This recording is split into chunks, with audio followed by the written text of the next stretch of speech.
80 ಅಡಿಯಿಂದಲೇ ನೀರು ಬಂದಿರೋಕ್ಕೆ ಮುಖ್ಯ ಕಾರಣನೇ ಈ ಬಾವಿ. ಬೆಂಗಳೂರಿಗೆ 30% BMTC ಬಸ್ ಇದರಲ್ಲೇ ಓಡ್ತಾ ಇದೆ ಸರ್. ಇದು ಬೇರುಗಳು ಭಾಳ ಆಳಕ್ಕೆ ಇಳ್ಕೊಂಡು ಹೋಗುತ್ತೆ. ಮೇಡ್ ಬನಾವು, ಮೇಡ್ ಕೆ ऊपर पेड़ लगाओ. ಆ ಬಾವಿ ಮುಚ್ಚೋದಕ್ಕೆ ಮೊದಲು ಅದರಲ್ಲಿ 4 ಬೋರ್ವೆಲ್ಗಳು ಕೆಳಗಡೆ ಆಳದಲ್ಲಿ 4 ಕೆಳಗಡೆ ಕೊರೆದಿದ್ವಿ ಸರ್. ನಿಮ್ಮ ತಂದೆಯವರು ದೂರಾಲೋಚನೆಯಿಂದ ಮಾಡದಂತ ಒಂದು ಬಾವಿ ಹೌದು ಸರ್. ಇವತ್ತು 80 ಅಡಿನಲ್ಲಿ ಹೌದು ಸರ್. ಡಿಪಾಸಿಟ್ ಮಾಡಿ ಇಟ್ಟಿದೆ. ಹೌದು ಸರ್. ಅದೇ ನಿಮಗೆ ಬಂದಿರತಕ್ಕಂಥ ಪಿತ್ರಾರ್ಜಿತವಾದ ಬಳುವಳಿ. ಹೌದು ಸರ್. ನೋಡಿ, ಹಿಂಡಿ ದ್ರಾವಣವನ್ನ ಈ ರೀತಿ ಶೋಧನೆ ಮಾಡಿ ಶೋಧಿಸಿ, ಓಕೆ ನೋಡಿ ಅದೆಲ್ಲ ಕಸ ಕಡ್ಡಿಗಳೆಲ್ಲ ಅಲ್ಲಿ ಉಳ್ಕೊಳ್ಳುತ್ತೆ.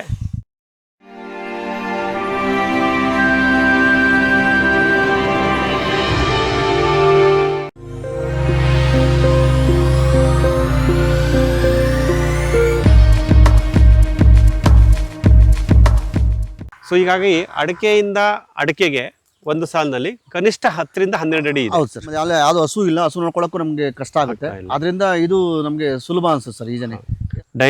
ಡಯಂಚ ಬೇರಿನಲ್ಲಿ ಈ ರೀತಿ ಬೇರು ಗಂಟುಗಳಿರುತ್ತೆ. ಇವರು 0 ಟಿಲ್ಲಿಂಗಲ್ಲೇ ಇದ್ದಾರೆ, ಯಾವುದೇ ರೀತಿ ಉಳುಮೆ ಮಾಡ್ತಿಲ್ಲ. ಮಲ್ಲಿಕಾರ್ಜುನಯ್ಯ ಸರ್, ನೋಡಿ ನಿಮ್ಮ ತೋಟದಲ್ಲಿ ಇವತ್ತು ನಾವು ಇದೊಂದು ಗಿಡ ಗಮನಿಸ್ತೀವಿ. ಇದೇನು ಗಿಡ ಇದು ಎಲ್ಲೆಲ್ಲಿ ಹಾಕಿದ್ದಾರೆ ಮತ್ತು ಇದರ ವಿಶೇಷತೆ ಏನು ಸರ್? ಇದು ಜಟ್ರೋಪ ಅಂತ ಸರ್. ಇದು ಜಟ್ರೋಪ. ಇದನ್ನ ನಾವು ಫೆನ್ಸಿಂಗ್ ಆಗಿ ಯೂಸ್ ಮಾಡ್ತಾ ಇದೀವಿ ಸರ್. ಇದು ಜೀವಂತ ಬೇಲಿ. ಇದು ಹಾಕೋದ್ರಿಂದ ಏನಾಗುತ್ತೆ ಅಂದ್ರೆ ರಾತ್ರಿ ಹೊತ್ತು ಶತ್ರುಕೀಟಗಳು ಬಂದಾಗ ಈ ಮಿತ್ರಕೀಟಗಳೆಲ್ಲ ಅದನ್ನ ಸಾಯಿಸಿ ಇದ್ರ ಮೇಲೆ ಬಂದು ಆಶ್ರಯ ಪಡಿತಾವೆ ಸರ್. ಅಕಸ್ಮಾತ್ ನಾವೇನ ಹತ್ರ ಲೈಟ್ ಅವೇನ ಹಾಕಿದ್ರೆ ಮಿತ್ರಕೀಟಗಳು ಅವತ್ತು ಉಳ್ಕೊಳ್ಳಲ್ಲ ಸರ್. ಹಾಗಾಗಿ ನಾವು ಹೊಲ ಸುತ್ತೂ ಇದು ಜೀವಂತ ಬೇಲಿಯಾಗಿ ಜಟ್ರೋಪನ ಇದು ಮಾಡಿದ್ವಿ ಸರ್. ಜೊತೆಗೆ ಈಗ ಈ ಇದ್ರದ್ದು ಹಣ್ಣು ಬರುತ್ತಲ್ಲ ಸರ್, ಈ ಹಣ್ಣಿಂದನೂ ಬೆಂಗಳೂರಿಗೆ 30% BMTC ಬಸ್ ಇದರಲ್ಲೇ ಓಡ್ತಾ ಇದೆ ಸರ್. ಈ ಡೀಸೆಲ್ ಇಂದ, ಬಯೋ ಡೀಸೆಲ್ ಇದರಿಂದ. ಹಾಗಾಗಿ ಇದು 2 ತರದ್ದು ನಮಗೆ ಅನುಕೂಲ ಆಗುತ್ತೆ ಸರ್. ಇದ್ರ ಕಾಯಿನೂ ಇದು ಬರುತ್ತೆ, ನಮಗೆ ಜೀವಂತ ಬೇಲಿಯಾಗೂ ಬರುತ್ತೆ ಸರ್. ಸೊ ಈ ಜಟ್ರೂಪ ಅನ್ನೋ ಗಿಡನ ನೀವು ಸೆಲೆಕ್ಟ್ ಮಾಡ್ಕೊಂಡು ಹಾಕಿದ್ದೀರಾ? ಹೌದು ಸರ್. ಇದನ್ನ ಜೀವಂತ ಬೇಲಿಯಾಗಿ ನಮ್ಮ ಬೇಲಿಯ ಎಲ್ಲಾ ಭಾಗದಲ್ಲೂ ಹಾಕಿದ್ದೀವಿ ಸರ್. ಇದು ನಿಮ್ಗೆ ಸ್ಥಳೀಯವಾಗಿ ಸಿಗ್ತಾ ನರ್ಸರಿಯಿಂದ ತರಿಸಿದ್ರೆ ಸರ್? ಇಲ್ಲ, ಸ್ಥಳೀಯವಾಗಿ ಸಿಕ್ತು ಸರ್. ಇದು ನಿಮ್ ಕಡೆ ಬೆಳೆಯುತ್ತೆ ಇದು? ಹೌದು ಸರ್, ಬೆಳೆಯುತ್ತೆ ಸರ್. ಇದು ಬೀಜ ತಂದು ಗಿಡ ಹಾಕೋಬೇಕಾ? ಹೌದು ಸರ್. ಅಥವಾ ಕಾಂಡ ತಂದು ನೆಟ್ಟರು ಸಾಕು ಸರ್. ಅದು ಬರುತ್ತೆ. ಅಲ್ಲಿಂದ ಅಲ್ಲೇ ಮುರಿದು ಇಟ್ಕೊಂಡ್ರೆ ಅಲ್ಲೇ ಬರುತ್ತೆ ಸರ್. ಚೆಂಡು ಮಾರಿಗೋಲ್ಡ್ ಅಂತೀವಲ್ಲ, ಆ ಮಾರಿಗೋಲ್ಡ್ ಗಿಡಗಳನ್ನು ಹಾಕಿದ್ದೀರಾ? ಹೌದು ಸರ್. ಇದು ನಿಮ್ಮ ತೋಟದ ಎಲ್ಲಾ 4 ಮೂಲೆನಲ್ಲೂ ಇದೆ, ಬಾರ್ಡರ್ ನಲ್ಲಿ ಇದೆ? ಹೌದು ಸರ್. ಓಕೆ, ಸಾಕಷ್ಟು ಸಂಖ್ಯೆನಲ್ಲಿ ಹಾಕಿದ್ದೀರಾ? ಹೌದು ಸರ್. ಇದು ಬೀಜ ತರಿಸಿದ್ದ ಅಥವಾ ಗಿಡಗಳ ನರ್ಸರಿ? ಗಿಡ ನರ್ಸರಿ ₹1 ಒಂದು ಗಿಡ ಸರ್. ಗಿಡ ಕೊಟ್ಬಿಡ್ತಾರೆ. ಹೌದು ಸರ್. ಸೊ ಇದನ್ನ ಹಾಕ್ತಾರೆ. ಹೌದು ಸರ್. ಸೊ ಇದನ್ನ ನೀವು ಇಲ್ಲಿ ತರಿಸಿ ಹಾಕೋ ಉದ್ದೇಶಗಳೇನು? ಅದೇ ಸರ್, ಇದು ಫಂಗಲ್ ಇದೆಲ್ಲಾನು ಅವಾಯ್ಡ್ ಮಾಡುತ್ತೆ ಅಂತ ಹಾಕಿದೆ ಸರ್ ಇದು ಈ ಲೈನ್ಗೆ. ಹೌದಾ? ಹೌದು ಸರ್. ಸೊ ಹೀಗಾಗಿ ಇದು ಒಂದು ವೈವಿಧ್ಯತೆ ಬಂತು. ಹೌದು ಸರ್. ಜನರಲಿ ನಾವು ಗಮನಿಸಿದಂಗೆ ಈ ಚೆಂಡು ಹೂ ಅಥವಾ ಮಾರಿಗೋಲ್ಡ್ ಗಿಡ ಏನ್ ಮಾಡುತ್ತೆ ಅಂದ್ರೆ, ಹೌದು ಸರ್, ತನ್ನ ಬೇರಿನಲ್ಲಿ ಒಂದು ರೀತಿಯ ರಾಸಾಯನಿಕವನ್ನು ಸ್ರವಿಸುತ್ತೆ. ಹೌದು ಸರ್. ಆ ರಾಸಾಯನಿಕವನ್ನು ವಿಕರ್ಷಣೆ ಪಟ್ಟು ನಮ್ಮ ಮಣ್ಣಿನಲ್ಲಿ ಬೇರುಕೊಳೆ ರೋಗ ತರತಕ್ಕಂತ ಬ್ಯಾಕ್ಟೀರಿಯಾಗಳು ಇರ್ತವೆ. ರೂಟ್ ರಾಟಿಂಗ್ ಬ್ಯಾಕ್ಟೀರಿಯಾ ಅಥವಾ ಫಂಗಸ್ ಅಂತೀವಿ. ಹೌದು ಸರ್. ಅವುಗಳ ಸಂಖ್ಯೆ ಜಾಸ್ತಿ ಆಗಿದಾಗ ಇದು ನೋಡ್ಕೊಳ್ಳುತ್ತೆ. ಹೌದು ಸರ್. ಮತ್ತೆ ಇದು ಚೆನ್ನಾಗಿ ಹೂ ಬಿಟ್ಟಾಗ ಆಕರ್ಷಣೆ ಮಾಡುತ್ತೆ. ಹೌದು ಸರ್. ಆಕರ್ಷಣೆ ಮಾಡಿ ಯಾವ ಒಂದು ಪೆಸ್ಟ್ ಅಂತ ಹೇಳ್ತೀವಲ್ಲ, ಪೀಡೆಗಳು. ಹೌದು ಸರ್. ಪೀಡೆಗಳು ನಮ್ಮ ಬೆಳೆ ಕಡೆ ಹೋಗ್ಬೇಕಾದ ಪೀಡೆಗಳು ಅದು ಡೈವರ್ಟ್ ಆಗಿ ಈ ಕಡೆ ಬರುತ್ತೆ. ಹಾಗಾಗಿ ಇದು ಪೀಡೆ ನಿಯಂತ್ರಣಕ್ಕೂ ಸಹ ವಾತಾವರಣದಲ್ಲಿರ್ತಕ್ಕಂಥ ಪೀಡೆಗಳನ್ನು ಆಕರ್ಷಣೆ ಮಾಡಿ ನಮ್ಮ ಮುಖ್ಯ ಬೆಳೆಯನ್ನು ರಕ್ಷಣೆ ಮಾಡುತ್ತೆ. ಮತ್ತು ಮಣ್ಣಿನಲ್ಲಿ ಇರಬಹುದಾದಂತಹ ಬೇರುಕೊಳೆ ಕಾರಕ ಶಿಲೀಂಧ್ರಗಳನ್ನು ಸಹ ತನ್ನ ರಸ ಸ್ರವಿಸುವಿಕೆಯಿಂದ ಅದು ನಿಯಂತ್ರಣ ಮಾಡುತ್ತೆ. ಹಾಗಾಗಿ ಇದು ಒಂದು ರೈತನ ಮಿತ್ರ. ಹೌದು ಸರ್ ಅಂತ ನಾವು ಹೇಳ್ಬೋದು. ಸೊ ರೈತನ ಮಿತ್ರ ನೀವು ಮಣ್ಣಲ್ಲೇ ಹುಡುಕ್ಬೇಡ್ರಿ, ಇಲ್ಲೂ ಇರುತ್ತೆ. ಅದನ್ನು ನಮ್ಮ ಮಲ್ಲಿಕಾರ್ಜುನ ಸರು ಸುಮಾರು ಒಂದು 2,000 ಗಿಡ ಹಾಕಿದ್ದೀರಾ? ಹೌದು ಸರ್. ಸುತ್ತು ಬಾರ್ಡರ್ 2 ಎಕರೆ ಬೌಂಡ್ರಿನಲ್ಲಿ ಸುಮಾರು 2,000ಕ್ಕೂ ಹೆಚ್ಚು ಗಿಡಗಳನ್ನು ನರ್ಸರಿಯಿಂದ ತಂದು ಹಾಕಿ ಅದನ್ನು ಬೆಳೆಸೋ ಪ್ರಯತ್ನ ಇಲ್ಲಿ ನಾವು ಗಮನಿಸಬಹುದು. ಈ ಕೃಷಿ ಭೂಮಿ ನಿಮ್ಮ ಮೇಲ್ಭಾಗದಲ್ಲಿ ಪೂರ್ವಕ್ಕಿದೆಯಲ್ಲ ಭೂಮಿ, ಅಲ್ಲಿಗಿಂತ ತಗ್ಗಲ್ಲಿದೆ. ಹೌದು ಸರ್. ಅವಿಗೆ ನಮ್ಮ ಹೈವೇಯಿಂದ ಸಾಕಷ್ಟು ನೀರು ಅಲ್ಲಿ ಬರುತ್ತೆ. ಅದಕ್ಕೆ ಸಂಬಂಧಪಟ್ಟಾಗಿ ಇಲ್ಲಿ ಒಂದು ರಾಜ ಕಾಲುವೆ, ಒಂದು ದೊಡ್ಡ ಸ್ಟಾರ್ಮ್ ವಾಟರ್ ಡ್ರೈನ್ ಅಂತಿಲ್ಲ, ಡ್ರೈನ್ ಅದು ಮಾಡಿದೆ, ಹಳ್ಳ ಮಾಡಿದೆ. ಹೌದು ಸರ್. ಇದು ಬಹಳ ಮುಂಚೆಯಿಂದನೇ ಇತ್ತ? ಮೊದಲಿಂದ ಇದೆ ಸರ್. ಸೊ ಮಳೆ ಬಂದಾಗ ಸಾಕಷ್ಟು ನೀರು ಇದರಲ್ಲಿ ಹರಿದು ಹೋಗ್ತಾ ಇರುತ್ತೆ. ಸೊ ಇದನ್ನು ನಾವು ಗಮನಿಸಬಹುದು. ಮಿತ್ರರೇ ನೋಡಿ, ಎಷ್ಟು ವಿಶಾಲವಾದ ಒಂದು ರಾಜ ಕಾಲುವೆ, ಸ್ಟಾರ್ಮ್ ವಾಟರ್ ಡ್ರೈನ್, ಮಳೆ ನೀರಿನ ಒಂದು ಹಳ್ಳ ಇಲ್ಲಿ ಹರಿತಾ ಇದೆ. ಒಂದು ಸಣ್ಣ ಮಳೆ ಬಂದಾಗ್ಲೂ ನೀರು ಹರಿಯುತ್ತೆ ಸರ್. ಅಂದ್ರೆ ಒಳ್ಳೆ ಕ್ಯಾಚ್ಮೆಂಟ್ ಇದೆ. ಜಾಸ್ತಿ ಇದಿತ್ತು, ನಾನೆಲ್ಲ ತೆಗ್ಸಿದೆ ಸರ್. ಹೂಳೆಲ್ಲ ತೆಗ್ಸಿ ಮೊನ್ನೆ ಹೂಳನ್ನ ತೆಗೆದು ಅದನ್ನ ಈ ಕಡೆ ಬದುಗಳಿಗೆ ಹಾಕಿ ಇದು ಮಾಡಿದ್ದಾರೆ. ಅಲ್ಲಿ ಫಿಸಿಕಲ್ ಫೆನ್ಸ್ ಅಲ್ಲಿದೆ. ನಮ್ಮ ಬೇಲಿಯ ಪಕ್ಕದಲ್ಲಿ ಈ ಒಂದು ನೀರಿನ ಹಳ್ಳ, ಅದರ ಪಕ್ಕದಲ್ಲಿ ಬದು. ಮಿತ್ರ ನೋಡಿ, ಈ ಬದುವನ್ನು ನೀವು ಗಮನಿಸ್ತಾ ಬನ್ನಿ. ಈ ಬದುವಿನಲ್ಲಿ ಸಾಕಷ್ಟು ಥರದ ಮರಗಳನ್ನು ನೀವು ಗಮನಿಸ್ಬೋದು. ಅಲ್ಲಿ ನಮ್ಮ ಹೊಂಗೆ ಮರ ಇದೆ ನೋಡಿ, ಬಹಳ ವಿಶಾಲವಾಗಿ ಅದ್ರ ಕಾಂಡ ನೋಡಿ ಎಷ್ಟು ಚೆನ್ನಾಗಿ ಬಂದಿದೆ. ಇಲ್ಲಿ ನಮ್ಮ ಮಿಲಿಯಾ ದುಬಿಯಾ ಅಥವಾ ಹೆಬ್ಬೇವಿನ ಮರ ಇದೆ. ಮತ್ತು ಇಲ್ಲಿ ಇನ್ನೂ ಒಂದು ಯಾವುದೋ ಅರಣ್ಯ ವೃಕ್ಷಗಳಿದೆ. ಇವೆಲ್ಲವನ್ನು ನೀವು ಗಮನಿಸ್ತಾ ಬನ್ನಿ. ನೋಡಿ ಈ ಮಿಲಿಯಾದುಬಿಯನ್ನು 2020 ಈ ಮಲ್ಲಿಕಾರ್ಜುನ್ ಸರ್ ಇದನ್ನ 20 ಇಸ್ವಿಲಿ ಹಾಕಿದ್ರೆ 2020 ಸರ್. ಅದೇ ಆ ನಮ್ಮ ತೋಟದೊಳಗಡೆ ಇತ್ತಲ್ಲ ತೆಂಗಿನ ತೋಟದಲ್ಲಿ ಅದೇ ಥರನೇ ಇದೆ. ಇಲ್ಲಿ ಗಮನಿಸ್ಬೋದು ಕೇವಲ ಅದಕ್ಕೂ ಇದಕ್ಕೆ ವ್ಯತ್ಯಾಸ ಏನಂದರೆ ನೋಡಿ ಇದು ಈ ಒಂದು ಬದುವಿನ ಮೇಲೆ ನಿಂತಿದೆ. ಹಾಗಾಗಿ ಈ ಅರಣ್ಯ ವೃಕ್ಷಗಳನ್ನು ನಾವು ಕಾಲುವೆಗಳನ್ನು ನಿರ್ಮಿಸಿ ಕಾಲುವೆಯ ಪಕ್ಕದಲ್ಲಿ ಬರ್ತಕ್ಕಂಥ ಬದುಗಳಲ್ಲಿ ಈ ರೀತಿ ತಾಯಿ ಬೇರು ಸಸಿರ್ತಕ್ಕಂಥ ವೃಕ್ಷಗಳನ್ನು ಬೆಳೆಸಿದಾಗ ಇದು ಬೇರುಗಳು ಭಾಳ ಆಳಕ್ಕೆ ಇಳ್ಕೊಂಡು ಹೋಗುತ್ತೆ, ಸಾಕಷ್ಟು ಇದಕ್ಕೆ ತೇವಾಂಶ ಸಿಗುತ್ತೆ ಮತ್ತು ಖನಿಜಾಂಶಗಳು ಸಿಗುತ್ತೆ. ಹಾಗಾಗಿ ನಾವು ಹಿಂದಿಲಿ ಹೇಳ್ತೀವಿ ಮೇಡ್ ಬನಾವೋ ಮೇಡ್ಕೆ ಉಪರ್ ಪೇಡ್ ಲಗಾವೋ. ಸೊ ಇದನ್ನು ಅವ್ರು ಮಾಡಿದ್ದಾರೆ ನೋಡಿ. ಇಲ್ಲಿ ಏರುಮಡಿ ಒಂದು ಬದುವನ್ನು ನಿರ್ಮಾಣ ಮಾಡಿ ಬದುವಿನಲ್ಲಿ ಈ ರೀತಿಯ ಒಂದು ವೃಕ್ಷಗಳನ್ನು ಹಾಕ್ಕೊಂಡಿದ್ದಾರೆ. ಹಾಗಾಗಿ ನಿಮ್ಮ ಕೃಷಿ ಭೂಮಿಯಲ್ಲಿ ಅರಣ್ಯ ವೃಕ್ಷಗಳನ್ನು ಜೋಡಿಸ್ಕೋಬೇಕು, ವೃಕ್ಷಗಳು ಚೆನ್ನಾಗಿ ಬೆಳಿಬೇಕು ಅಂತಂದರೆ ಇಳಿಜಾರಿಗೆ ಅಡ್ಡಲಾಗಿ ಕಾಲುವೆಗಳನ್ನು ನಿರ್ಮಿಸ್ಕೊಳ್ಳಿ. ಆ ಕಾಲುವೆ ಮಾಡುವಾಗ ಬಂದಂಥ ಮಣ್ಣಿಂದ ಒಂದು ಏರುಮಡಿ ಸೃಷ್ಟಿಯಾಗುತ್ತೆ. ಆ ಏರುಮಡಿ ಮೇಲೆ ನೀವು ಈ ರೀತಿಯ ವಿವಿಧ ಪ್ರಜಾತಿಯ ತಾಯಿ ಬೇರು ಸಸ್ಯದ ಅರಣ್ಯ ವೃಕ್ಷಗಳನ್ನು ಜೋಡಿಸ್ತಾ ಬನ್ನಿ. ಆವಾಗ ತಂತಾನೆ ಈ ರೀತಿಯ ಒಂದು ಸೂಕ್ಷ್ಮ ವಾತಾವರಣ ಮೈಕ್ರೋ ಕ್ಲೈಮೇಟ್ ಅಂತೀನಲ್ಲ ಅದು ನೋಡಿ ಇಲ್ಲಿ ಕ್ರಿಯೇಟ್ ಆಗಿದೆ. ನಾವು ಇದನ್ನು ಗಮನಿಸ್ಬೋದು. ಕೇವಲ 4 ರಿಂದ 5 ವರ್ಷಕ್ಕೆ ನಿಮ್ಮ ತೋಟವು ನಮ್ಮ ಮಲ್ಲಿಕಾರ್ಜುನ ಸರ್ ತೋಟದ ಥರನೇ ಬದಲಾವಣೆ ಆಗುತ್ತೆ. ಒಂದು ಸೂಕ್ಷ್ಮ ವಾತಾವರಣ ಇಲ್ಲಿ ಸೃಷ್ಟಿಯಾಗುತ್ತೆ. ನೈಸರ್ಗಿಕ ಕೃಷಿಯ ಎಲ್ಲ ಮಜಲುಗಳನ್ನು ನಾವಿಲ್ಲಿ ಇವತ್ತು ಗಮನಿಸ್ತಾ ಬಂದಿದ್ದೀವಿ. ಸೊ ಇದನ್ನು ಅವರ ಒಂದು ವಿವೇಚನೆಗೆ ಬಿಟ್ಟಂತೆ ಅವರು ಮಾಡ್ಕೊಂಡು ಬಂದಿದ್ದಾರೆ. ನಾವಿಲ್ಲಿ ಗಮನಿಸ್ತಿದ್ದೀವಿ ಒಂದು ಕೃಷಿ ಹೊಂಡ ಅಥವಾ ನೀರಿನ ಒಂದು ಸಂಗ್ರಹಕಾರ ಇಲ್ಲಿದೆ. ಮತ್ತು ನಾವು ಆಲ್ರೆಡಿ ಗಮನಿಸ್ದಂಗೆ ಅಲ್ಲೊಂದು ರಾಜ ಕಾಲುವೆ ಅಲ್ಲಿ ಹರ್ಕೊಂಡು ಬರ್ತಾ ಇದೆ, ಮಳೆ ನೀರನ್ನ ತೊಗೊಂಬರ್ತಾ ಇದೆ. ಅದಕ್ಕೂ ನೀವು ಅಲ್ಲಿ ಟ್ಯಾಪ್ ಮಾಡ್ಕೊಳ್ಳೋ ಥರ ಪ್ರೊವಿಷನ್ ಮಾಡಿ ಇಲ್ಲಿ ತೊಗೊಂಬಂದಿದ್ದೀರಾ. ಅಂದರೆ ಬಿದ್ದ ಮಳೆ ನೀರು ನಿಮ್ಮ ಕೃಷಿ ಭೂಮಿಯ ಈಶಾನ್ಯ ಭಾಗದಿಂದ ನಾರ್ತ್ ಈಸ್ಟಿಂದ ಬಂದಿದ್ದ ನೀರನ್ನು ಅಲ್ಲಿ ಅಡ್ಡಗಟ್ಟೆ ಹಾಕಿದ್ದೀರಾ. ಅಲ್ಲಿಂದ ಬಂದಂಥ ನೀರು ತುಂಬಿ ಈ ಒಂದು ಕಾಲುವೆ ಮುಖಾಂತರ ನಮ್ಮ ಕೃಷಿ ಹೊಂಡಕ್ಕೆ ಬರ್ತಾ ಇದೆ. ಹೌದು ಸರ್. ಈ ರಚನೆಗಳ ಬಗ್ಗೆ ಹೇಳಿದ್ದು ಯಾವಾಗ ಮಾಡಿಸಿದ್ರಿ, ಎಷ್ಟು ದಿವಸದಿಂದ ಇದೆ, ಮುಂಚೆನೇ ಇತ್ತಾ, ಮತ್ತು ಇದರಲ್ಲಿ ಮೊನ್ನೆ ಮಳೆ ಬಂದಾಗ ಎಷ್ಟು ಬೆನಿಫಿಟ್ಸ್ ನೀವು ಗಮನಿಸಿದ್ದೀರಾ? ಸರ್ ಇದು ಮೊದಲು ನಮ್ಮ ಪೂರ್ವಿಕರು ನಮ್ಮ ತಾತ ಅಜ್ಜಿಯವರನ್ನೇ ಇಲ್ಲೊಂದು ಬಾವಿ ಮಾಡಿದ್ರು ಸರ್. ಮೊದಲಿಗೆ ಈ ಜಾಗದಲ್ಲಿ ಒಂದು ದೊಡ್ಡ ಬಾವಿ ಇದೆ ಸರ್. 40 ಅಡಿ ಆಳ, ಒಂದು 50 ಅಗಲ ಇತ್ತು ಸರ್ ಇದು. ಆ ಬಾವಿ ಏನಾಯ್ತು ಅಂದ್ರೆ ಇದು ಖಾಲಿ ಜಾಗ ಇದ್ದಾಗ ತುಂಬಾ ಹಸುಗಳು ದನಕರುಗಳು ಬಂದು ಬಿದ್ದು ಅದ್ರಲ್ಲಿ ಸತ್ತೋಗ್ತಾ ಇತ್ತು ಸರ್. ಆ ಇದರಿಂದ ನಾನೇನ್ ಮಾಡಿದೆ, ತಪ್ಪು ಕಲ್ಪನೆ ಮಾಡಿಬಿಟ್ಟು ಅದಕ್ಕೆ ಫೆನ್ಸಿಂಗ್ ಹಾಕಿದ್ರೆ ನಾವು ಇದಾಗ್ತಿದ್ವಿ. ನಾವು ಅದು ಮಾಡಿದೆ, ಬಾವಿನೇ ಮುಚ್ಚಿಸ್ಬಿಟ್ಟು ಸರ್. ಆ ಬಾವಿ ಮುಚ್ಚಿಸೋದಕ್ಕೆ ಮೊದಲು ಅದರಲ್ಲಿ 4 ಬೋರ್ವೆಲ್ಗಳು ಕೆಳಗಡೆ ಆಳದಲ್ಲಿ 4 ಕೆಳಗಡೆ ಕೊರೆದಿದ್ವಿ ಸರ್. ಅದರಿಂದ ನಮ್ಗೆ ನೀರು ಬರ್ತಾ ಇತ್ತು ಸರ್. ಆಗ ಬೋರ್ವೆಲ್ ಅಂದ್ರೆ ಯಾವ ತರ ಮಾಡ್ತಾರೆ ಅದನ್ನ? ಅದು ಇದರಲ್ಲಿ ಸರ್ ಕೈ ಬೋರ್ ಅಂತಾರೆ ಸರ್. ಬೋರ್ ಮಿಷನ್ ಇಲ್ಲ ಸರ್, ಕೈ ಬೋರಲ್ಲೇ ಮಾಡ್ತಾರೆ ಸರ್. ಅದು ನಿಮ್ಮ ತಂದೆಯವರ ಕಾಲದಲ್ಲೇ ಮಾಡಿದೆ ಸರ್. ಆ 4 ಅದೆಲ್ಲ ಮುಚ್ಕೊಂಡು ಹೋಗಿತ್ತು. ಆಮೇಲೆ ಈಗ ಮೊನ್ನೆ 2020ರಲ್ಲಿ ನಾವು ಯಾವಾಗ ಈ ಕಾಡುಗಿಡಗಳು ಇಡಕ್ಕೆ ಬಂದ್ವಿ, ಅರಣ್ಯ ವೃಕ್ಷಗಳನ್ನ ಇದು ಮಾಡೋದಕ್ಕೆ ಬಂದಾಗ ನನಗೆ ಇದು ನರೇಗಾ ಸ್ಕೀಮಿಂದ ನನಗೆ ಇದೊಂದು ಅಲಾಟ್ ಮಾಡಿಕೊಟ್ರು ಸರ್. ನೀವು ಮಾಡ್ಕೊಳ್ಳಿ, ಇದು ಚೆನ್ನಾಗಿದೆ, ಎಲ್ಲ ಬಂಡ್ ಸಾಕಿ ಅಂತ ಹೇಳ್ಬಿಟ್ಟು ಈ ಬಂಡ್ ಸಾಕೋದಕ್ಕೆ ಈಗ ನರೇಗಾ ಇಲಾಖೆಯಿಂದ ನಮಗೆ ಆರ್ಥಿಕ ಸಹಾಯ ಕೊಟ್ಟು ನಾನು ಈ ಕೃಷಿ ಹೊಂಡನ ಮಾಡ್ಕೊಂಡೆ ಸರ್, ನಿರ್ಮಾಣ ಮಾಡಿ. ಇದೇನು ಡೈಮೆನ್ಷನ್ ಇದೆ ಸರ್? ಸರ್ ಇದು 50 by 50 ಇದೆ ಸರ್. 50 ಅಡಿ ಆಗಲ, 50 ಅಡಿ ಉದ್ದ, ಸುಮಾರು ಒಂದು 10 ಅಡಿ ಆಳದಲ್ಲಿ ಇದೆ. ಮತ್ತೆ ಸ್ಟೆಪ್ ಇದೆ, ಸ್ಟೆಪ್ ಕುಸಿಬಾರ್ದು ಅಂತ ಹೇಳಿ. ಹೌದು ಸರ್. ಇದೆಲ್ಲ 2020ರಲ್ಲಿ ಮಾಡಿದ್ದು. ಪ್ರತಿ ಮಳೆಗಾಲದಲ್ಲಿ ನೀರು ತುಂಬಿ ಇದು ಸ್ಟಾಕ್ ಆಗುತ್ತೆ ಸರ್. ನೀರು ಪರವಾಗಿಲ್ಲ, ಸಾಕಷ್ಟು ನೀರು ಇಲ್ಲಿ ಸಂಗ್ರಹ ಆಗುತ್ತೆ, ಹಿಂಗುತ್ತೆ ಸರ್. ಸಂಗ್ರಹ ಆಗುತ್ತೆ, ಹಿಂಗಿರುತ್ತೆ. ಮೊನ್ನೆ ಮಳೆ ಬಂದಾಗ್ಲೂ ಬಂದಿತ್ತು ಸರ್ ನೀರು. ಒಂದು ಅರ್ಧ ಹೊಂಡ ತುಂಬಿತ್ತು ಸರ್.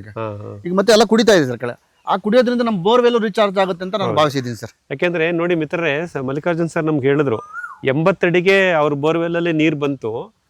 80 ಅಡಿಯಿಂದಲೇ ನೀರು ಬಂದಿರೋಕ್ಕೆ ಮುಖ್ಯ ಕಾರಣನೇ ಈ ಬಾವಿ.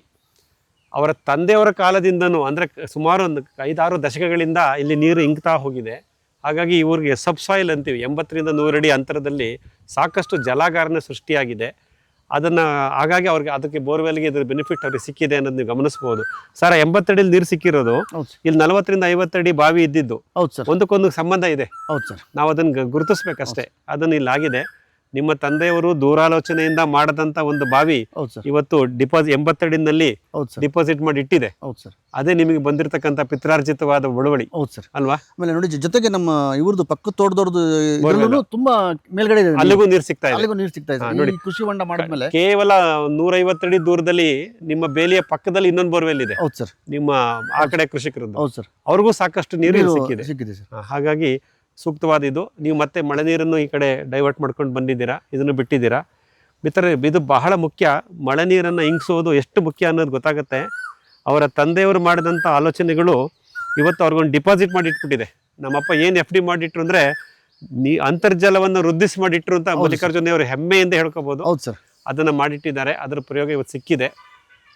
ಮಳೆ ನೀರು ಕೊಯ್ಲು ಮತ್ತು ಈ ರೀತಿ ರಚನೆಗಳನ್ನು ಮಾಡ್ಕೊಳ್ಳೋಣ, ಒಂದು ಇಂಗುಗುಂಡಿ ಅಥವಾ ಜಲಾಗಾರವನ್ನು ನಿರ್ಮಿಸ್ಕೊಳ್ಳೋಣ, ಇದರಿಂದ ನಮ್ಮ ಅಂತರ್ಜಲ ಮಟ್ಟವನ್ನು ಕಾಪಾಡ್ಕೋಬೋದು ಅನ್ನೋದಕ್ಕೆ ಒಂದು ಜೀವಂತ ಉದಾಹರಣೆ ನಾವು ಇವತ್ತು ಗೌರಿಬಿದನೂರು ಭಾಗದ ಈ ಮಲ್ಲಿಕಾರ್ಜುನ ಅವರ ತೋಟದಲ್ಲಿ ಗಮನಿಸಿದ್ದೀವಿ. ಮಲ್ಲಿಕಾರ್ಜುನ ಸರ್, ನೀವು ನೈಸರ್ಗಿಕ ಕೃಷಿನ ಅವಲಂಬಿಸ್ಕೊಂಡ ಮೇಲೆ ಹೌದು ಸರ್. ಒಳಸುರಿಗಳಿಗಾಗಿ ಅಂದರೆ ನಮ್ಮ ಬೆಳೆ ಸಸ್ಯಗಳಿಗೆ ಊಟವಾಗಿ ಹೌದು ಸರ್. ನೀವು ಹಿಂಡಿ ದ್ರಾವಣ ಕೊಡ್ತಾ ಇದ್ದೀನಿ ಅಂತ ಹೇಳಿದ್ರಿ. ಹೌದು ಸರ್. ಆ ಹಿಂಡಿ ದ್ರಾವಣದ ಬೆನಿಫಿಟ್ಸ್ ನಿಮ್ಗೆ ಅರ್ಥ ಆಗಿದ್ದು ನೀವು ಮಾಡ್ತಾ ಇದ್ದೀರಾ. ಹೌದು ಸರ್. ಆದರೆ ಹಿಂಡಿ ದ್ರಾವಣನ ಕೊಡಲಿಕ್ಕೆ ನಾವು ಬೇರೆ ಬೇರೆ ಮರಗಳನ್ನು ಉಪಯೋಗಿಸ್ಕೊತೀವಿ. ಹೌದು ಸರ್. ನೀವು ನಿಮ್ಮದೇ ವಿಧಾನವನ್ನು ಕಂಡುಹಿಡ್ಕೊಂಡಿದ್ದೀರಾ. ಹೌದು ಸರ್. ಈ ಹಿಂಡಿಗಳು ಯಾವುವು, ಹಿಂಡಿ ದ್ರಾವಣ ಮಾಡೋದು ಹೇಗೆ, ಅದನ್ನು ನೀವು ಹೇಗೆ ಗಿಡಗಳು ತಲುಪಿಸ್ತೀರಾ ನಿಮ್ಮ ವಿಂಕ್ಲರ್ ಮುಖಾಂತರ, ಹೌದು ಸರ್. ಎಲ್ಲವನ್ನು ನಮ್ಮ ವೀಕ್ಷಕರಿಗೆ ಒಂಚೂರು ಮಾಹಿತಿ ಕೊಟ್ಬಿಡಿ ಸರ್. ಸರ್, ಮೊದಲು ನಾವು ಹಿಂಡಿ ದ್ರಾವಣನ ಈ ಥರ ಮಾಡಿಕೊಂಡು ನಾವೇ ಗಿಡಗಳಿಗೆ ಡೈರೆಕ್ಟಾಗಿ ಕೊಡ್ತಾ ಇದ್ವಿ ಸರ್. ಗಿಡದ ಬುಡಕ್ಕೆ ಬುಡಕ್ಕೆ ನಾವು ಹಿಂಡಿ ದ್ರಾವಣನ ಸುರಿತಾ ಇದ್ವಿ, ಅಲ್ಲಲ್ಲೇ ಡ್ರಮ್ಗಳು ಇಟ್ಕೊಂಡು. ಅಲ್ಲಲ್ಲೇ ಡ್ರಮ್ಗಳು ಇಟ್ಕೊಂಡು. ಅದೇನಾಯ್ತು ಅಂದ್ರೆ ಈ ಆಳುಗಳು ಮಾಡೋ ಇದರಲ್ಲಿ ಯೂನಿಫಾರ್ಮ್ ಹೋಗ್ತಾ ಇಲ್ಲ. ಒಂದಕ್ಕೆ ಗಿಡಕ್ಕೆ ಜಾಸ್ತಿ ಆಗೋದು, ಕೆಲವು ಆಗ್ತಾನೆ ಇಲ್ಲ, ದೂರ ಗಿಡಕ್ಕೆ ನೀರು ಇದೇ ಹೋಗ್ತಾ ಇರಲಿಲ್ಲ. ಫಸ್ಟ್ ಇರೋಕೆ ನಮ್ಮ ಮುಂದೆ ಚೆನ್ನಾಗಿ ಹಾಕೋರು ಆಗ್ತಿರಲಿಲ್ಲ. ಯಾಕೋ ನನಗೆ ಸ್ವಲ್ಪ ಅಸಮಾಧಾನ ಆಯಿತು. ಆದರೂ ಇದು ಬೇಡ ಅಂತ ಹೇಳ್ಬಿಟ್ಟು ನಾನೇನು ಮಾಡಿದೆ, ಈಗ ನಾನೇ ಒಂದು ಹೊಸ ಪದ್ಧತಿ ಮಾಡಿಕೊಂಡು ಇಲ್ಲಿ ಗಮನಿಸ್ಬೋದು ನಮ್ಮ ಹತ್ರ ಎಲ್ಲ ಥರದ ಹಿಂಡಿಗಳು ಇದೆ. ಇದನ್ನೆಲ್ಲ ನಾವೇ ಕುಟ್ಟಿ ಪುಡಿ ಮಾಡಿಕೊಂಡು ಈ ಥರ ಪುಡಿ ಮಾಡ್ಕೊತೀವಿ. ನೋಡಿ, ಇಲ್ಲಿ ನಾವು ಗಮನಿಸೋಣ. ಇದು ನಮ್ಮ ಬೇವಿನ ಹಿಂಡಿ, ಇದು ಔಡಲ ಕ್ಯಾಸ್ಟರ್ ಹಿಂಡಿ, ಇದು ಹೊಂಗೆ ಹಿಂಡಿ. ಮತ್ತು ಈ ಥರ ಹಿಂಡಿಗಳನ್ನು ನೀವು ಸೀವಿಂಗ್ ಮಾಡಿದಾಗ ಈ ರೀತಿ ಪದಾರ್ಥಗಳು, ಇದು ನಮ್ಮ ಬೇವಿನ ಹೊಟ್ಟು ಇರುತ್ತೆ. ಇದೆಲ್ಲವನ್ನು ಮಿಶ್ರಣ ಮಾಡಿ ಫಸ್ಟು ಅದು ಒಣಗಿದ್ದಾಗ್ಲೇ ಒಂದ್ರಾಡೋದು. ಈ ಥರ ದೊಡ್ಡ ಕಣ್ಣಿನ ವಂದ್ರಿಗಳಲ್ಲಿ ಇದನ್ನ ಒಂದ್ರಾಡಿದಾಗ ಅವಾಗ ಈ ಥರ ಬರುತ್ತೆ ಸರ್. ಹೌದು ಸರ್. ಸೊ ಇದನ್ನ ಈ ಹಂತಕ್ಕೆ ತಂದ್ವಿ. ಆ ಥರ ಇದ್ದಿದ್ದು ಇವಾಗ ಈ ಥರ ತಂದು ಇದನ್ನ ನಾವು ಮಿಶ್ರಣ ಮಾಡ್ಕೊಂತೀವಿ ಸರ್, ನೀರಲ್ಲಿ ಹಾಕಿ. ಇದನ್ನ ದ್ರವ ರೂಪ ಇದನ್ನ ಡೈರೆಕ್ಟ್ ಆಗಿ ಇದನ್ನ ಹಾಕಕ್ಕೆ ಬರಲ್ಲ, ಯಾಕಂದ್ರೆ ಅದ್ರಲ್ಲಿ ದಪ್ಪ ಇರುತ್ತೆ, ಪಾರ್ಟಿಕಲ್ಸ್ ಇರುತ್ತೆ. ಅದನ್ನೇನು ಮಾಡ್ತೀವಿ ನಾವು ಅಂದ್ರೆ ಇದನ್ನ ಇದ್ರಲ್ಲಿ ಸೋಸ್ಕೊಂತೀವಿ ಸರ್. ಇದು ಸರಳವಾದ ಶೋಧಕ. ಇದು ಒಂದು ಸಣ್ಣ ಶೋಧಕ ಇದೆ, ಫಿಲ್ಟರು, ಅದ್ರಲ್ಲಿ ಆ ಥರ ಶೋಧನೆ ಮಾಡ್ಬಿಡೋದು. Very good. ನೋಡಿ, ಹಿಂಡಿ ದ್ರಾವಣವನ್ನು ಈ ರೀತಿ ಶೋಧಿಸಿ ಓಕೆ ನೋಡಿ, ಅದೆಲ್ಲ ಕಸ ಕಡ್ಡಿಗಳೆಲ್ಲ ಅಲ್ಲಿ ಉಳ್ಕೊಳ್ಳುತ್ತೆ. ನೋಡಿ, ಇದು ಬಳಕೆ ಆಗತ್ತಲ್ವಾ? ಇದು ಬಳಕೆ ಆಗುತ್ತೆ. ಇದನ್ನು ಬಳಸ್ತೀರಾ? ಇದನ್ನ ಮತ್ತೆ 3 ದಿವಸ ಕೊಳಿಸಿ ಮತ್ತೆ ಇದನ್ನ ಮತ್ತೆ ಇದರ ಮಾಡ್ತೀವಿ ಸರ್. ಮತ್ತೆ ಇದನ್ನ ಮತ್ತೆ ಇನ್ನೊಂದು ಬಕೆಟ್ಗೆ ಹಾಕಿ ಮತ್ತೆ ರೀಸೈಕಲ್ ಮಾಡಿ ಯಾವ್ದನ್ನು ವೇಸ್ಟ್ ಮಾಡಲ್ಲ ಸರ್. ಈಗ ಅಲ್ಲೇನು ನಮಗೆ ಶೋಧಿಸಿದ ದ್ರಾವಣ ಏನು ಬಂದಿದೆ ನೋಡಿ, ಅದು ಕ್ರಿಸ್ಟಲ್ ಕ್ಲಿಯರ್ ಆಗಿದೆ. ಇದಕ್ಕೆ ಹಾಕೋಣ, ಇದಕ್ಕೆ ಬುಕ್ಸ್ ನೋಡಿ ಮಿತ್ರರೇ, ನೋಡಿ ಗಮನಿಸಿ. ಇದು ಇವಾಗ ಯಾವುದೇ ರೀತಿಯ ಪಾರ್ಟಿಕಲ್ಸು ಇದರಲ್ಲಿಲ್ಲ, ಬ್ಲಾಕ್ ಆಗತ್ತೇನೋ ಅಂತ ಯಾವುದೇ ಒಂದು ಭಯನೂ ಇಲ್ಲ. ಈ ರೀತಿ ಒಂದು ಶೋಧಿಸಿದ ಹಿಂಡಿ ದ್ರಾವಣನ ಮಾಡ್ಕೊಂಡ್ವಿ. ಇದು ನಿಮ್ಮ ವೆಂಚೂರಿ ಸಿಸ್ಟಮ್ಮು, ಟ್ಯಾಂಕು. ಅದಕ್ಕೆ ವೆಂಚೂರಿ ಸಿಸ್ಟಮ್ಗೆ ಈಗ ಅದನ್ನು ಹಾಕೋದ್ರಿಂದ ಅದು ನೀರಾವರಿ ವ್ಯವಸ್ಥೆ ಮುಖಾಂತರನೇ ಮುಖಾಂತರ ಮತ್ತೆ ನಾವು ವಿಂಕ್ಲರ್ ಮುಖಾಂತರ ಹೊಲಕ್ಕೆಲ್ಲ ಪ್ರತಿಯೊಂದಕ್ಕೂ ಯೂನಿಫಾರ್ಮ್ ಆಗಿ ಹೋಗುತ್ತೆ. ವಾರಕ್ಕೆ 15 ದಿವಸಕ್ಕೆ ಒಂದು ಈ ತರದ ಒಂದು ಡ್ರಮ್ ಮಾಡಿ ಕೊಡ್ತಾ ಇದ್ದೀವಿ ಸರ್. ಈ ಡ್ರಮ್ಮಿನ ಎಷ್ಟು ಲೀಟರ್ ಹಿಡಿಯುತ್ತೆ? 1000 ಲೀಟರ್. 1000 ಲೀಟರ್ ಎಲ್ಲ ಇದಕ್ಕೂ 10 ನಿಮಿಷ ಬಿಡ್ತೀವಿ ಸರ್. ಎಲ್ಲ ಲೈನ್ಗೂ 10 ನಿಮಿಷ ಬಿಟ್ಕೊಂಡ್ಬರ್ತೀವಿ ಸರ್. ಅಲ್ಲಿಗೆ ನಿಮ್ಗೆಲ್ಲ ಶಿಫ್ಟ್ ಕವರ್ ಆಗುತ್ತೆ ಸರ್. ಒಂದ್ಸತಿ ಮಾಡ್ಕೊಂಡ್ರೆ ಸಾಕು. ಮಾಡ್ಕೊಂಡ್ರೆ ಸಾಕು ಸರ್. ಈಗ ಒಂದು ಸತಿ 1000 ಲೀಟ್ರಿಗೆ ಅಂದಾಜು ಎಷ್ಟು ಕೆಜಿ ಹಿಂಡಿ ಮಿಶ್ರಣಗಳನ್ನು ಯೂಸ್ ಮಾಡಿ? 20 ಕೆಜಿ ಮಾಡ್ತೀವಿ ಸರ್. 20 ಕೆಜಿ ಹಿಂಡಿನ ಹೌದು ಸರ್ ಈ ತರ ಸೇವಿಂಗ್ ಮಾಡ್ಕೊಂಡು ಮತ್ತೆ ಅದನ್ನ ದ್ರಾವಣ ಮಾಡಿ ಮತ್ತೆ ಫಿಲ್ಟರ್ ಮಾಡಿ ಫಿಲ್ಟರ್ ಅದಕ್ಕೆ ಹಾಕ್ತಿವಿ. ಈ ಫಿಲ್ಟರ್ ಆಗಿರೋ ಗಸ್ಟನ್ನು ಯೂಸ್ ಮಾಡ್ತೀವಿ ಸರ್. ಅದನ್ನ ಮತ್ತೆ ಇದು ಈ ಸೀವಿಂಗ್ ಮಾಡಿದಾಗ ಬರುತ್ತಲ್ಲ ಗಸ್ಟ್ ಪೌಡರ್, ಅದನ್ನು ಸಹ ಮತ್ತೆ ಯೂಸ್ ಮಾಡ್ತೀವಿ ಸರ್. ಯಾವ್ದು ವ್ಯರ್ಥ ಆಗಲ್ಲ ಸರ್. ಇದು ಮಾಡೋದ್ರಿಂದ ನಿಮಗೆ ಇದು ಕೇಂದ್ರೀಕೃತ, ಸೆಂಟ್ರಲೈಸ್ಡ್. ಹೌದು ಸರ್. ಎಲ್ಲ ಇಲ್ಲೇ ನಡೀತಾ ಇದೆ. ಹೌದು ಸರ್. ನಿಮ್ಮ ನೀರಾವರಿ ವ್ಯವಸ್ಥೆ ಮುಖಾಂತರನೇ ಹಿಂಡಿ ದ್ರಾವಣನು. ಆಮೇಲೆ ಇದಕ್ಕೆ ಆಳುಗಳು ಇದು ಕಡಿಮೆ ಆಗುತ್ತೆ. ಇದನ್ನೆಲ್ಲ ನಾವೇ ಮಾಡ್ಕೋಬಹುದು. ಕಾರ್ಮಿಕರ ಅವಲಂಬನೆ ಕಡಿಮೆ ಆಗುತ್ತೆ. ಹಾಗಾಗಿ ಇದೊಂದು ಕೃಷಿ ನೀವೇ ಕಂಡುಹಿಡ್ಕೊಂಡಿದ್ದೀರಾ? ನಿಮ್ಮ ಇದ್ರಲ್ಲಿ ನೋಡ್ಕೊಂಡು ನಾನು ಮಾಡ್ಕೊಂಡಿದ್ದೆ. ಅದನ್ನ ಸ್ವಲ್ಪ ಅಪ್ಡೇಟ್ ಮಾಡ್ಕೊಂಡೆ ಸರ್. ಖಂಡಿತ ಗಿಡಕ್ಕೆ ಹಾಕಿ ಅಂತ ಹೇಳಿದ್ರಿ, ನಾನು ಅದನ್ನ ಇದಕ್ಕೆ ಈ ತರ ನಾನು ಬೇಸಿನ್ ಡ್ರೆಂಚಿಂಗ್ ಅಂತ ಹೇಳ್ತೀವಿ, ಗಿಡದ ಬುಡಕ್ಕೆ ಸುರಿಯಿರಿ ಅಂತ. ಬಟ್ ಇವರು ವೆಂಚೂರಿ ಮುಖಾಂತರನೇ ಕಳ್ಸೋಣ. ಯಾಕೆಂದ್ರೆ ನೋಡಿ, ಇದು 5 mm ನಾಜಲ್, ಯಾವುದು ನಮ್ಮ ವಿಂಕ್ಲರ್ದು 5 mm ನಾಜಲ್ ಇದೆ. ಹಾಗಾಗಿ ಆರಾಮಾಗಿ ಇದು ಆ ಕಡೆ ಹೊರಟೋಗುತ್ತೆ. ಇಷ್ಟು ಪ್ರಿಕಾಷನ್ಸ್ನ ತಗೊಂಡು ಮಾಡ್ತಾ ಇದ್ದಾರೆ. ಈ ಹಿಂಡಿ ದ್ರಾವಣವನ್ನು ಬಳಸೋಕ್ಕೆ ಶುರು ಮಾಡಿದ್ಮೇಲೆ ಹೇಗೆ ಅನಿಸುತ್ತೆ ನಿಮಗೆ? ಗಿಡಗಳಿಗೆಲ್ಲ ಒಳ್ಳೆ ಆರೋಗ್ಯವಾಗಿದೆ ಸರ್. ಎಲ್ಲ ಇದೆಲ್ಲ ನಮ್ಮ ಇದಕ್ಕೆ ಹೋಗ್ತಾ ಇದೆಯಲ್ಲ ಸರ್, ಎಲ್ಲೂ ನಮ್ಮ ಜಮೀನಲ್ಲೇ ಇರುತ್ತೆ ಸರ್. ನಮ್ಮ ಜಮೀನು ಪೂರ್ತಿ ನಾವು ಇದನ್ನ ಹಬ್ಬಿಸ್ತಾ ಇದ್ವಿ ಸರ್. ಇದನ್ನ ಬರೀ ಗಿಡಗಳು ಬುಡಗಳು ಮಾತ್ರ ಅಲ್ಲ ಸರ್, ಎಲ್ಲ ಜಮೀನಿಗೂ ನಮ್ಮದು 4 ಅಂಚು ಜಮೀನು ಇದು ಹರಡ್ತಾ ಇದೆ ಸರ್. ನಮ್ಮ ಸಾವಯವ ಗೊಬ್ಬರ ಹೋಗ್ತಾ ಇದೆ, ಎಲ್ಲಕ್ಕೂ ಹೋಗ್ತಾ ಇದೆ ಸರ್. ನಮ್ಮ ಇದಕ್ಕೆ ಕಳೆಗಳು ಕೂಡ ಹೋಗ್ತಾ ಇದೆ ಸರ್. ಅದು ಕೂಡ ಹೆಲ್ತಿ ಆಗಿದೆ ಸರ್ ಈಗ. ಮತ್ತೆ ಈ ಹಿಂಡಿಗಳೆಲ್ಲ ನಿಮ್ಮಲ್ಲಿ ಗೌರಿಬಿದನೂರಲ್ಲಿ ಸಿಗುತ್ತಾ? ಸಿಗುತ್ತೆ ಸರ್, ನಮಗೆಲ್ಲ ಗೌರಿಬಿದನೂರು ಮಂಡಿಗಳಲ್ಲಿ ಕಡಿಮೆ ವೆಚ್ಚದಲ್ಲೇ ಸಿಗುತ್ತೆ. ಈ ಭಾಗದಲ್ಲಿ ಬೇವು ಅಂತೂ ವಿಪರೀತ ಇದೆ, ಬೇವಿನ ಬೀಜ ಸಿಗುತ್ತೆ, ಕ್ಯಾಸ್ಟರ್ ಸಿಗುತ್ತೆ. ಹಾಗಾಗಿ ಈ ಒಂದು ಎಡಿಬಲ್ ನಾನ್ ಎಡಿಬಲ್ ಆಯಿಲ್ ಎಲ್ಲ ಸಿಗುತ್ತೆ ಸರ್, ಎಲ್ಲ ಸಿಗುತ್ತೆ. ಸ್ಥಳೀಯವಾಗಿ ಸಿಗ್ತಕ್ಕಂಥ ಈ ನಾನ್ ಎಡಿಬಲ್ ಹಿಂಡಿಗಳೇನಿದೆ ಅವೆಲ್ಲವನ್ನು ತಗೊಂಡ್ಬಂದು ಇಲ್ಲಿ ಇದನ್ನು ಮಾಡಿ ಕೊಡ್ತಾ ಇದ್ದಾರೆ. ಅಟ್ಲೀಸ್ಟ್ 15 ದಿನಕ್ಕೆ ಒಂದು ಸತಿ ಎಲ್ಲ ಜಾಗಕ್ಕೂ ತಲುಪಲಿಕ್ಕೆ ಈ ಒಂದು ವ್ಯವಸ್ಥೆಯನ್ನು ಮಾಡ್ಕೊಂಡಿದ್ದಾರೆ. ಕಡಿಮೆ ಕಾರ್ಮಿಕರ ಅವಲಂಬನೆಯಿಂದ ಇದನ್ನು ಮಾಡ್ಬೋದು ಅನ್ನೋದನ್ನು ಅವ್ರು ಪ್ರಾಕ್ಟೀಸ್ ಮಾಡ್ತಾ ಇದ್ದಾರೆ. ಇದು ಅವ್ರಿಗೆ ರಿಸಲ್ಟ್ಸ್ ಬರ್ತಾ ಇದೆ ಅನ್ನೋ ಒಂದು ಆತ್ಮವಿಶ್ವಾಸ ಅವರಲ್ಲಿದೆ. ಇದಿಷ್ಟು ಹಿಂಡಿ ದ್ರಾವಣವನ್ನು ಶೋಧಿಸಿ ವೆಂಚುರಿ ಮುಖಾಂತರ ಕೊಡ್ತಕ್ಕಂಥ ಒಂದು ಪ್ರಯತ್ನ. ಮಲ್ಲಿಕಾರ್ಜುನ ಸರ್, ಇಷ್ಟೆಲ್ಲವನ್ನು ನಮಗೆ ತೋರಿಸಿದ್ರಿ, ವಿವರ ಕೊಟ್ರಿ, ಭಾಳ ಸಂತೋಷ. ಈ ವಾಟ್ ನೆಕ್ಸ್ಟ್ ಅಂತ ಒಂದು ಪ್ರಶ್ನೆ ಬರುತ್ತೆ. ಹೌದು ಸರ್. ಈಗ ಆಲ್ರೆಡಿ ನಿಮ್ಮಲ್ಲಿ ಇದೆ ವೈವಿಧ್ಯತೆಗಳು. ಇತರ ವಾಣಿಜ್ಯ ಬೆಳೆಗಳನ್ನು ನೀವು ಯಾವುದನ್ನ ಜೋಡಿಸೋಕ್ಕೆ ಆಲೋಚನೆ ಮಾಡ್ಕೊಂಡಿದ್ದೀರಾ, ಮತ್ತು ಯಾವಾಗ ಅದನ್ನು ಮಾಡಬೇಕು ಅಂದ್ಕೊಂಡಿದ್ದೀರಾ? ಸರ್, ನಾನು ಲಾಸ್ಟ್ ಇಯರ್ ಒಂದು ಸ್ವಲ್ಪ ಕಾಫಿ ಮತ್ತು ಏಲಕ್ಕಿ ಎಲ್ಲ ಹಾಕಿದ್ದೆ ಸರ್ ಪ್ರಾಯೋಗಿಕವಾಗಿ. ನಮ್ಮಲ್ಲಿ ಸ್ವಲ್ಪ ನೆರಳು ಇಳಿದಿರೋದ್ರಿಂದ ಸ್ವಲ್ಪ ಆ ಗಿಡಗಳೆಲ್ಲ ಒಣಗಿದ್ವು. ಹೌದು. ಅದರಿಂದ ನಾನೇನು ಮಾಡಿದೆ, ಈ ಸರಿ ಎಲ್ಲ ನೆರಳನ್ನೆಲ್ಲ ಸೃಷ್ಟಿ ಮಾಡೋಕ್ಕೆ ಏನೇನು ಮಾಡೋಕ್ಕೆ ಎಲ್ಲ ಕ್ರಿಯೇಟ್ ಮಾಡಿದ್ದೀನಿ ಸರ್. 2027 ಜೂನ್ ಜುಲೈಗೆ ನಾನು ಕಾಫಿ, ಏಲಕ್ಕಿ ಮತ್ತು ಮೆಣಸು ಈ ಕಾಡು ಗಿಡಗಳಿಗೆ ಹಬ್ಸೋದಕ್ಕೆ ನಾನು ಮುಂದಿನ ಹಾದಿ ಮಾಡ್ಕೊಂಡಿದ್ದೀನಿ ಸರ್. ಅದ್ರ ಜೊತೆಗೆ ಮುಂದಿನ ದಿನಗಳಲ್ಲಿ ನಾನು ಒಂದು ಕುರಿ ಶೆಡ್, ಹೈಟೆಕ್ ಕುರಿ ಶೆಡ್ ಮಾಡಬೇಕು ಅಂತ ನನ್ನ ಪ್ಲಾನ್ ಇದೆ. ಸ್ವಲ್ಪ ಕೆಲಸಗಾರರು ಸ್ವಲ್ಪ ಕೊರತೆ ಇರೋದ್ರಿಂದ ನೋಡಿ ಅದನ್ನು ಮುಂದಿನ ಹೈಟೆಕ್ ಶೆಡ್ ಮಾಡಬೇಕು ಅಂತ ಒಂದು ತಲೆಯಲ್ಲಿ ಆಲೋಚನೆ ಇದೆ ಸರ್. ಈಗ ಸದ್ಯಕ್ಕೆ ಮುಂದಿನ ವರ್ಷ 2022ವರೆಗೂ ಇದನ್ನೆಲ್ಲ ಚೆನ್ನಾಗಿ ಕ್ರಿಯೇಟ್ ಮಾಡಿಕೊಂಡು ವೈವಿಧ್ಯತೆನ ರೂಢಿಸ್ಕೊಂಡು 2027ಕ್ಕೆ ಈ 3 ವಾಣಿಜ್ಯ ಬೆಳೆಗಳನ್ನ ಇದಕ್ಕೆ ಜೋಡಿಸ್ಕೊತೀನಿ ಸರ್. ಕಾಫಿ, ಏಲಕ್ಕಿ ಮತ್ತು ಕಾಳುಮೆಣಸು ಜನರಲಿ ನಾವು ಒಂದು ಮಲೆನಾಡು ಪ್ರದೇಶದಲ್ಲಿ ಅಥವಾ ಒಂದು ಮೈಕ್ರೋ ಕ್ಲೈಮೇಟ್, ಸೂಕ್ಷ್ಮ ವಾತಾವರಣ ಇರತಕ್ಕಂಥ ಒಂದು ಪ್ರಾಕೃತಿಕ ತೋಟದಲ್ಲಿ ಚೆನ್ನಾಗಿ ಬರುತ್ತೆ ಅಂತ ಹೇಳ್ತೀವಿ.